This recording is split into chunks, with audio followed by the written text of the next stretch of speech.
Berserk is simply incredible. For over 3.5 decades, the series has captured audiences with its compelling storytelling, genre-defining aesthetics, and timeless themes of human struggle. More importantly, however, Berserk captured audiences by being patient. Before the series presented its premise, Berserk focused on developing series protagonist Guts, deuteragonist Griffith, and his band of loyal mercenaries characterizations for over 100 chapters. This unconventionally long introduction, contained in Berserk's Golden Age arc, allowed the series to humanize its characters and raise the stakes before the story's plot could even begin. As a result, Griffith's ensuing betrayal became one of the most shockingly grotesque inciting incidents in all of manga, making Guts' subsequent revenge plot infinitely more compelling. One would assume then that Berserk had the perfect start to any series, with its choice to develop its characters before introducing the plot, creating the grounds for an enduring character-driven masterpiece. And though these factors definitely made Berserk the durable and compelling story it is today, the fact of the matter is, Berserk started in the absolute worst way possible, and essentially created a case study on how not to introduce its premise or its main character. You see, before Berserk had its Golden Age, it first had its Dark Age, and it was called the Black Swordsman Arc. Hello Funkers, Tony Funk here, and in today's Funkumentary, we're going to analyze Berserk's Black Swordsman Arc and explore what major mistake this arc created that almost spelled doom for the success and longevity of Kentaro Miura's generational masterpiece. And later, we'll explore what pivot Miura made to salvage the series and turn it into the cultural phenomenon we know today. Though widely considered the series' weakest arc in terms of its narrative and character portrayals, the Black Swordsman arc served a crucial purpose in allowing the Golden Age arc to keep audiences invested while it focused on developing character relationships despite having an ambiguous plot. By revealing Femto's personal connection to Guts in the Black Swordsman arc, Miura was able to sustain an air of tension and intrigue throughout the Golden Age, nullifying the arc's lack of overall direction. Having said that, when we analyze the Black Swordsman arc in isolation, without the benefit of hindsight bias, we realize that the narrative was not only mediocre, but so was its main character. In fact, Guts' original depiction wasn't just unlikable to audiences, but more importantly, unlikable to Miura. This resentment led Miura to treat Guts with kid's gloves, and exemplified one of the biggest mistakes an author could make in relation to their main characters. That being, writing a character they didn't respect. But what exactly does this mean, and how was it represented in the arc itself? Though respect really isn't a literary term, it's nonetheless a descriptor for an author's intention to make a character come across as principled or honorable in relation to their own convictions, with characters that don't meet these qualifiers often being subject of the author's pity or derision. For example, we can tell Miura respected Griffith as a villain because he embedded him with a sense of conviction that justified his actions regardless of how horrific they were or how much he wavered before committing them. Griffith's dream to one day rule his own kingdom essentially acted as his version of a moral compass and became the principle that compelled him to risk his life on countless occasions and ultimately sacrifice his quote-unquote friends, thus demonstrating a sense of honor. Of course, this didn't mean Miura actually respected or agreed with Griffith's actions, but that he instead wrote him to command respect as a villain in the context of the story. The Count, on the other hand, exemplified a villain that Miura did not respect, with his wish to avoid death being presented as less of a conviction and more of an act of desperation when he refused to sacrifice his daughter's life in exchange for immortality. Again, though Miura probably would have respected the Count's decision in a real-life scenario, the Count's refusal to sacrifice his daughter was instead meant to make him look like a weak and pitiful villain.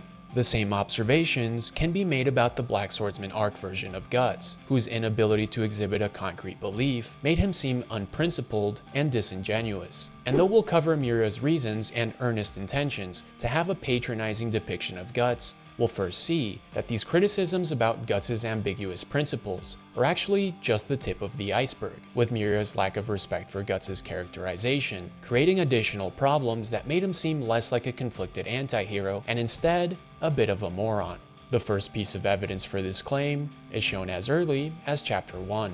Though Guts' first appearance was meant to make him look like a badass demon killer, with the literal first page of the manga showing him screwing and killing a sexy demon, it didn't take long for the chapter to flip the script and give audiences the impression that he was instead an insecure man-child with the emotional intelligence of an abused teenage bully.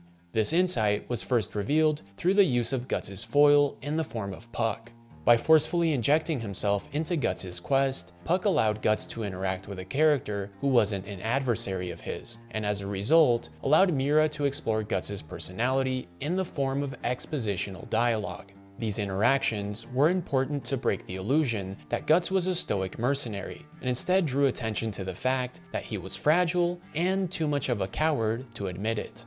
Evidence for the former was shown in Guts' violent reaction to being touched, with him warning Puck that he would squash him if he did it again, only to later eat his own words when Puck informed him that he could heal his wounds through touch. Though the explanation for Guts' aversion to touch came in the following arc, it became the first piece of evidence that Guts was suffering from a plethora of pathologies by exhibiting defense mechanisms for innocuous gestures.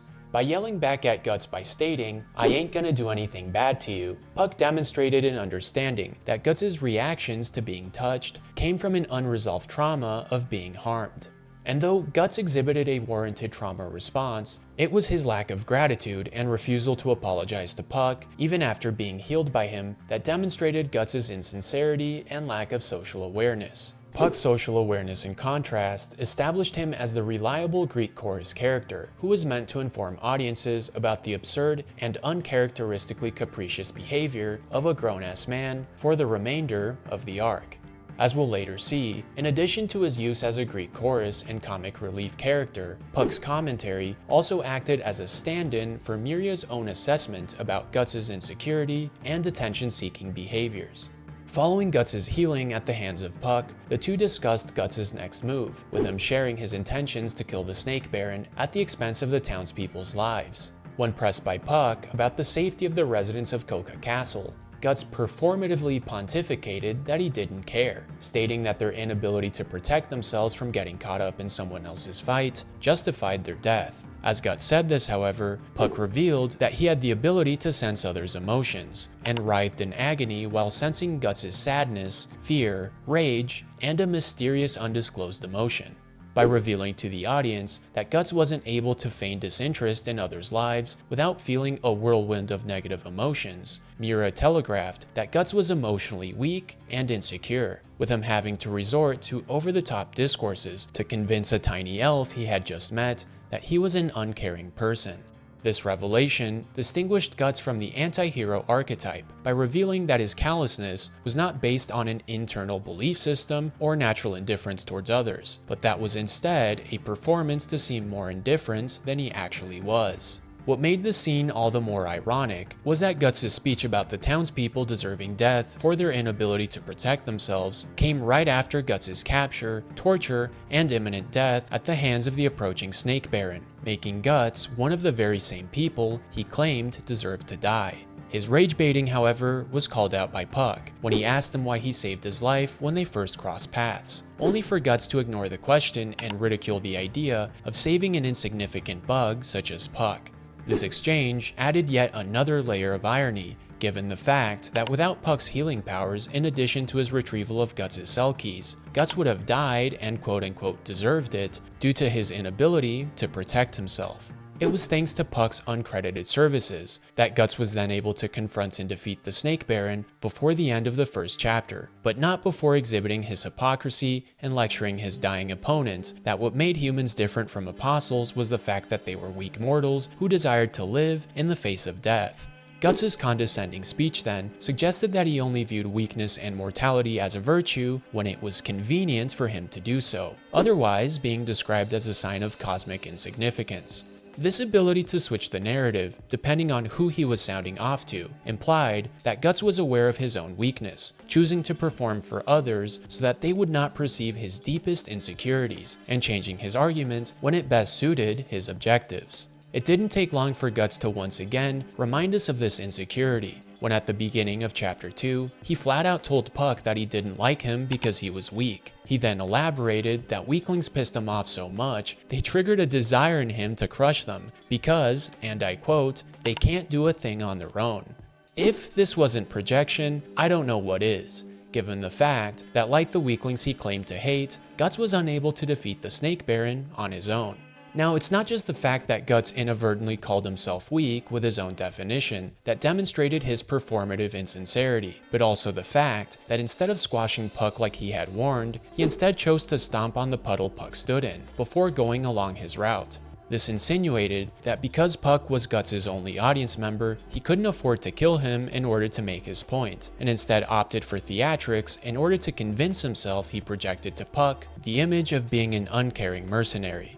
Unfortunately for Guts, his charade was tested shortly after. Following his rebuke of Puck, Guts was then offered a carriage ride by a priest named Adolf and his daughter Colette along the road. Despite Guts' warnings about his presence attracting evil spirits, the incredulous priest persisted and convinced Guts to take refuge from the rain.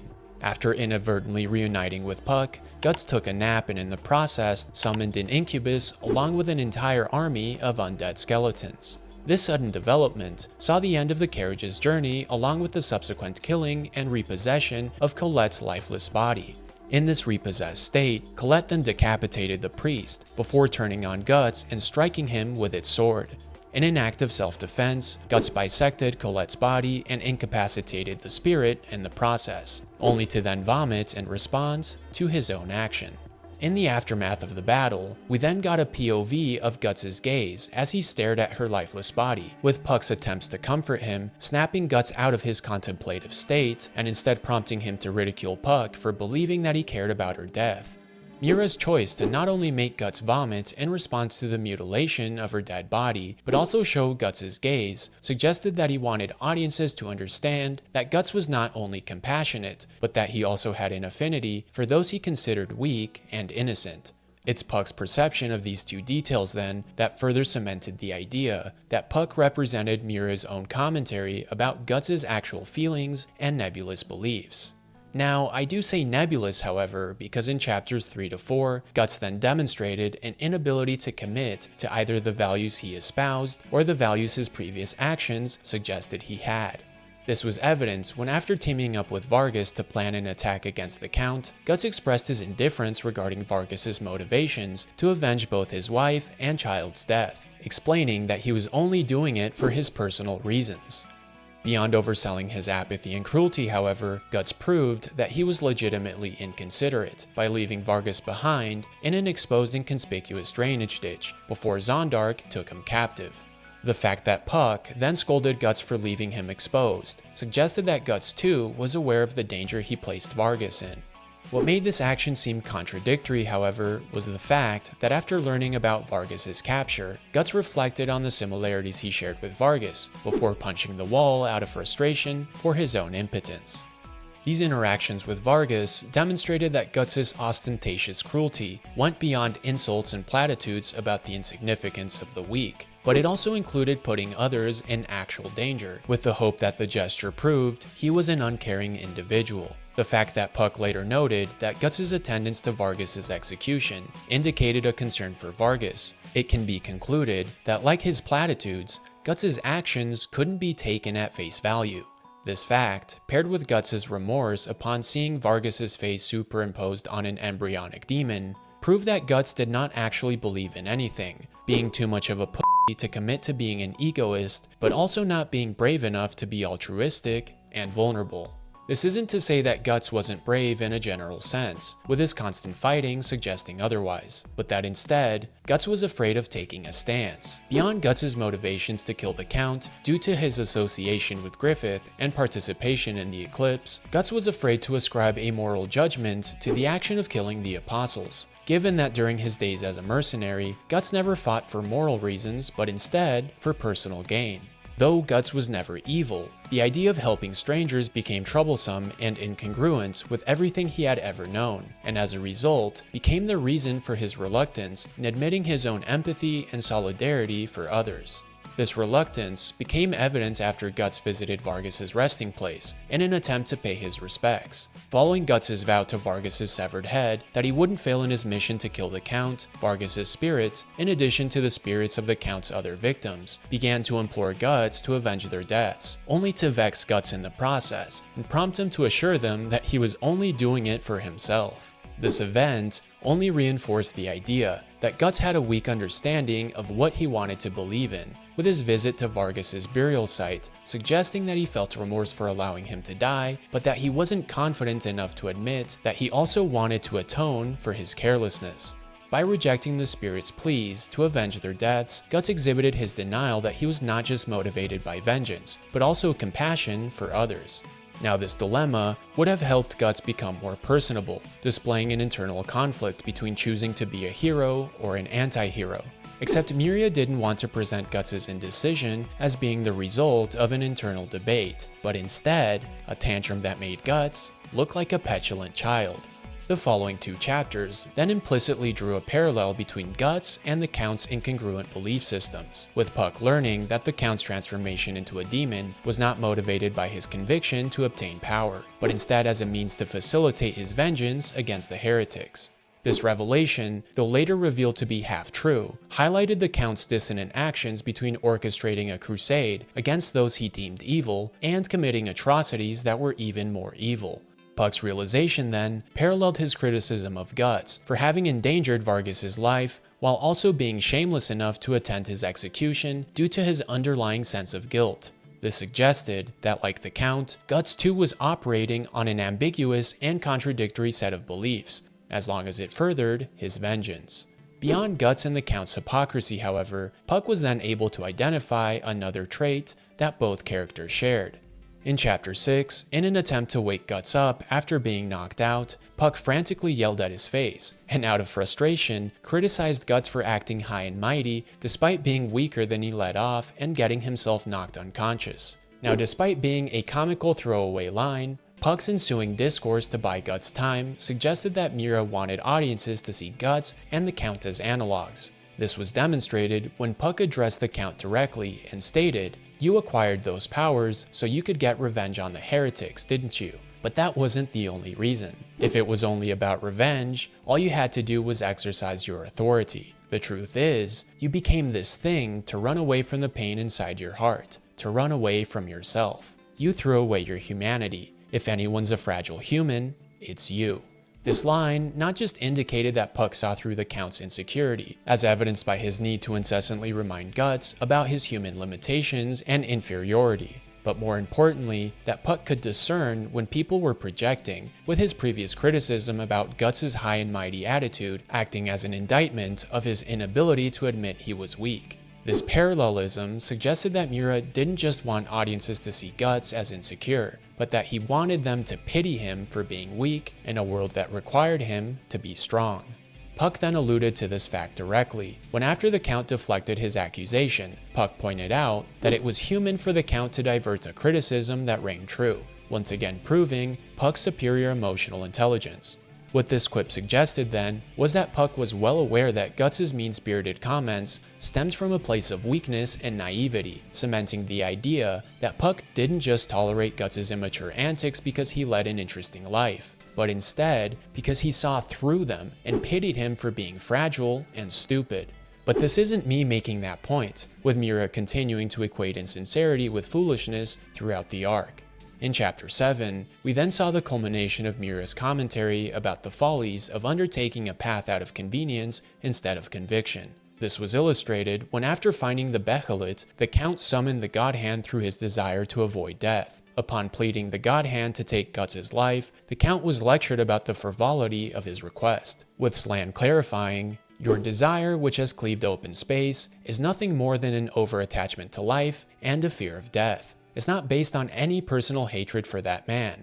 Slan's rebuke then likened the Count's summoning of the Godhand to an act of desperation instead of the fulfillment of his own personal goals, and as a result was considered beneath the Godhand's attention. Similarly, Guts' attempts to fight Femto despite being severely wounded drew admiration from the Godhand, suggesting that his desire to exact revenge resonated with the Godhand's fixation with desire. but like the Count's desire to remain alive, stemmed from a reaction, then from an innate personal conviction, and as a result, never resulted in Guts' own behelit.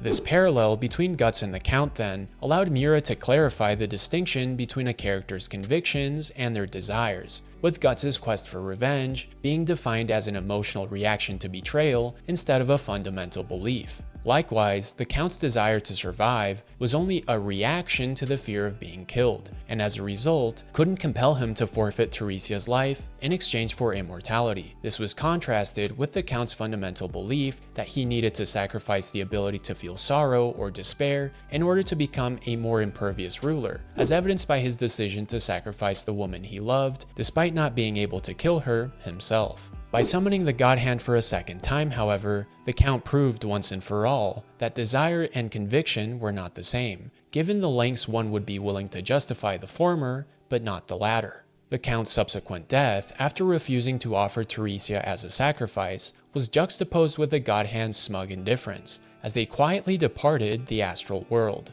This contrast symbolized the insignificance of the Count's existence when compared to the Godhand's unwavering commitments to their beliefs. By humiliating the Count, Miura highlighted that the factor that made the Count a lesser villain than the members of the Godhand wasn't because he lost against Guts, but because he couldn't commit to the values of evil he masqueraded with. In a similar vein, Guts too was made to look like a poser, as evidenced by his insensitive taunting of Teresia following the astral plane's closure. After losing her father and learning about her mother's treachery, Teresia, left with nothing, began to cry, only for Guts to then goad her into killing herself. Though Guts' suggestion initially created the impression he was being serious by offering Teresia a quick way out of her despair and an easy trip to heaven, his knee-jerk reaction to save her life the moment the ground beneath her collapsed suggested he wanted to see how far Teresia would go before either Puck stepped in to save her or his conscience convinced him to intervene. This was then supported when Guts backpedaled his initial remarks in an attempt to justify his decision to save her when he said, "From those eyes, it looks like you don't plan on dying anytime soon. That's fine by me," before walking away and vomiting in his mouth. The arc then concluded with an image of Guts fighting back tears, before promptly leaving the Count's residence. What Guts' final depiction effectively did was that it suggested that though Guts was not meant to be sympathetic during the Black Swordsman arc, there was an untold story that would explain why. But though this scene acted as an effective hook for the following arc, it left Guts with a completely flat character arc, creating the impression that his growth was going to be either drawn out or completely absent. This fact, paired with a weak plot and an already insipid main character, left the Black Swordsman arc feeling like a stream of consciousness instead of a well-structured narrative hook, causing the arc to consistently rank as one of the least popular arcs in the entire series. This notoriety also extended into the Black Swordsman arc's chronological successor, with Miura himself admitting that the series dropped off in popularity the moment the narrative returned to the Black Swordsman arc timeline following the end of the Golden Age. But perhaps what's most surprising about these shortcomings is the fact that they were all intentional and paramount to fleshing out Miura's overall vision for the series. You see, Guts being an insufferable character wasn't the result of Miura's inability to write a compelling anti-hero, but instead a reflection of Miura's youth, with Guts representing an amalgamation of Miura's high school and university friends.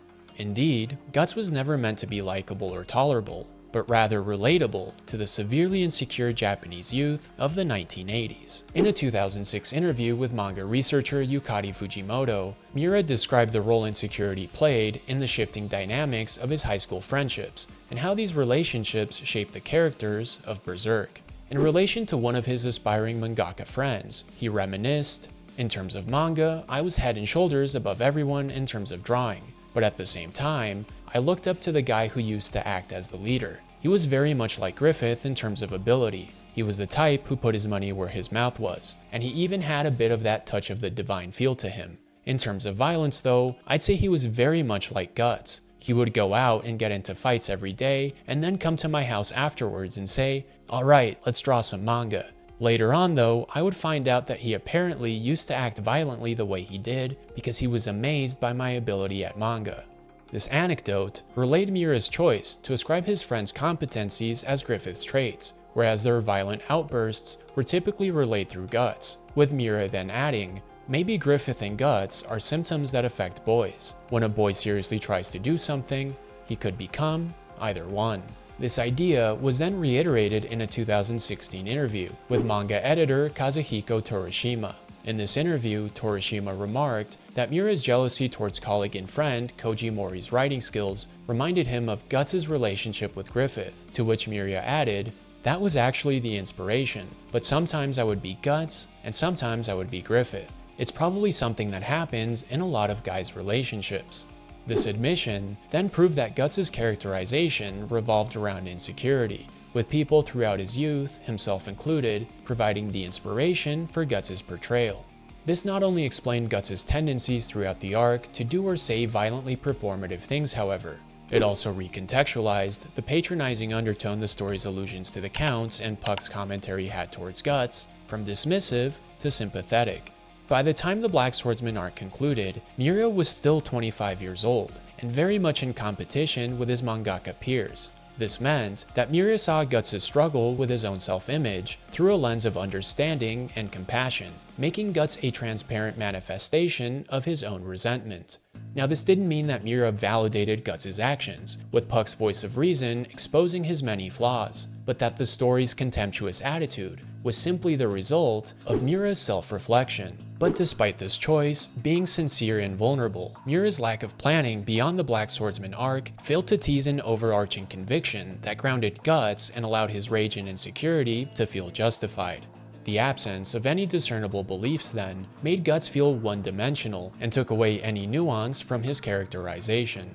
This was alluded to by Miura himself, when he admitted that because he didn't plan Guts' backstory until after the arc, Guts' characterization remained stagnant. He told Torishima, "It was my first long-term serial, so I was fixed on bringing out the Black Swordsman aspect as much as I could. What I decided on was that he was very angry and black all around. And because he was so angry, he was vengeful. And because he was vengeful, he wielded a huge sword and a cannon.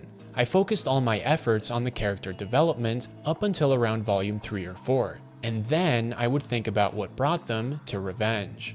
And though the final chapter of the Black Swordsman arc featured a flashback with Griffith, its ambiguity failed to reveal any fundamental truths about Guts, and only acted to reinforce the idea that Griffith and Femto were the same character.